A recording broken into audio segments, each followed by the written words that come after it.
and revolutions. As NATO targets Libyan leader Colonel Muammar Gaddafi, the cover story that its efforts are designed to protect civilians is wearing increasingly thin.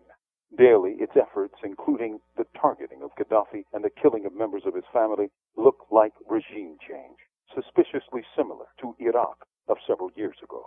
Indeed, the pattern is virtually identical. Demonization in the corporate press, no-fly zones, bombing aimed at the leader and or his family, and installation of a Western-friendly puppet who acquiesces to the looting of his country's natural resources for foreign profit. When did the West ever care about Arabs?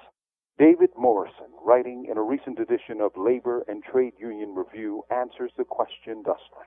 It is inconceivable that the governments of France and Britain and the U.S. embarked on this mission out of concern for the lives of Libyan civilians. In recent years, the U.S. itself has killed hundreds of civilians in Pakistan in drone attacks triggered from the safety of mainland U.S. The slaughter has intensified under the Obama administration, and it is still going on. Has France or Britain ever expressed any concern for these civilian killings carried out regularly by their close ally? Of course not. Morrison goes on to write of the thousands of Lebanese and Palestinians killed by Israeli bombings in 2006, 2008 to 2009 without any call for a no-fly zone from any of the states now leveling Libya. Morrison notes, in the case of Lebanon, in the summer of 2006, the U.S. and Britain acted to prolong the conflict and the killing. Clearly, Morrison writes, another reason motivates the Western powers than the suffering or the bombing of Arab civilians, which they or their allies do with reckless abandon.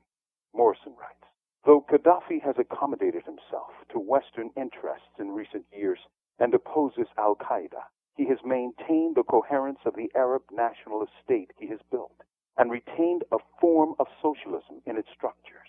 This is intolerable to Western interests, which prefer to see a mess a la Iraq rather than a strong state pursuing the interests of its people in its own way. The plan, therefore, is to destroy the Libyan state under humanitarian and democratic guise.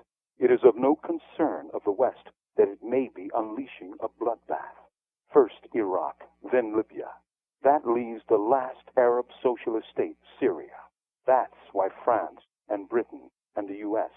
are bombing Libya. My sentiments, exactly. From Death Row, this is Mumia, Abu Jamal. These commentaries are recorded by Noel Hanrahan of Prison Radio.